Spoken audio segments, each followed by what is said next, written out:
तुम्हीही मोमोज खाण्याचे शौकीन आहात का? पण मैद्याचे मोमोज खाणे टाळतात. त्याचबरोबर ते बाजारात अनहेल्दी, अनहायजेनिक स्थितीत असतात.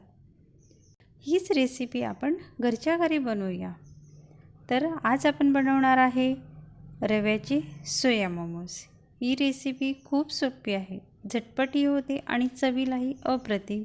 कमी साहित्यात आणि हायजीन मेंटेन करून बनवता येते, तीही घरच्या घरी. चला तर मग रेसिपीला सुरुवात करूया. यासाठी मी सोयाबीन चंक्स गरम पाण्यात भिजवून घेतले आहेत. हे मऊ झाले की त्यातलं अतिरिक्त पाणी काढून आता चॉपरने ते छान बारीक करून घेऊया. आता गॅसवर एक पॅन गरम करून त्यामध्ये तेल घालूया. तेल गरम झाले की त्यात बारीक चिरलेला कांदा, शिमला मिरची आणि कोबी घालायची. तुमच्याकडे जर गाजर असेल तेही घातलं तरी चालेल. ह्या भाज्या मध्यम आचेवर परतून घ्यायच्या.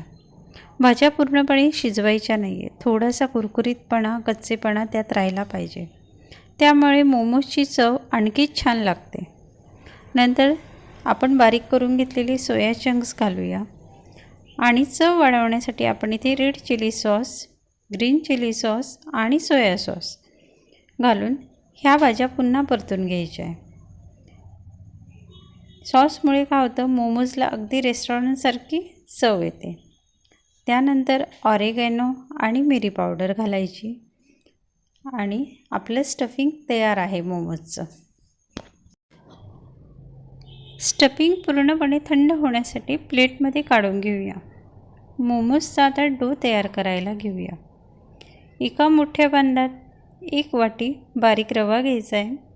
त्यामध्ये 2 चमचे गव्हाचे पीठ आणि चवीनुसार मीठ, हे सगळे जिन्नस एकत्र करून घ्यायचे आणि थोडं थोडं पाणी घालून डो तयार करून घेऊया.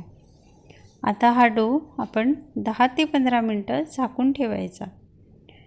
त्यामुळे रवा छान फुलतो आणि मोमोजचं जे आपण कवर बनवणार आहे ते छान मऊ बनतं.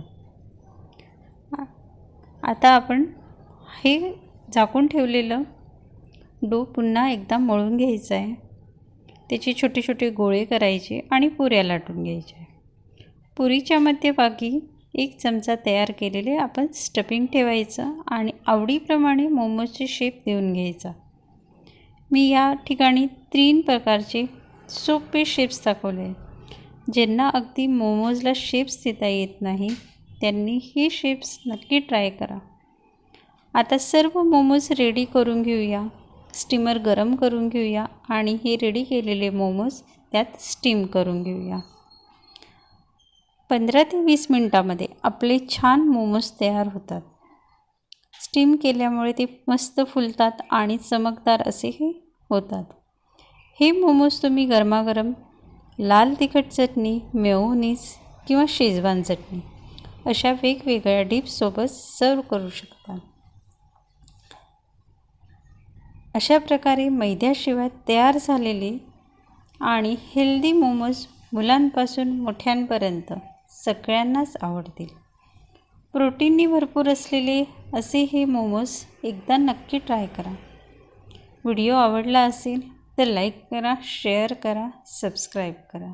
पुन्हा भेटूया अशाच एका सोप्या, झटपट, चविष्ट, हेल्दी रेसिपीसोबत.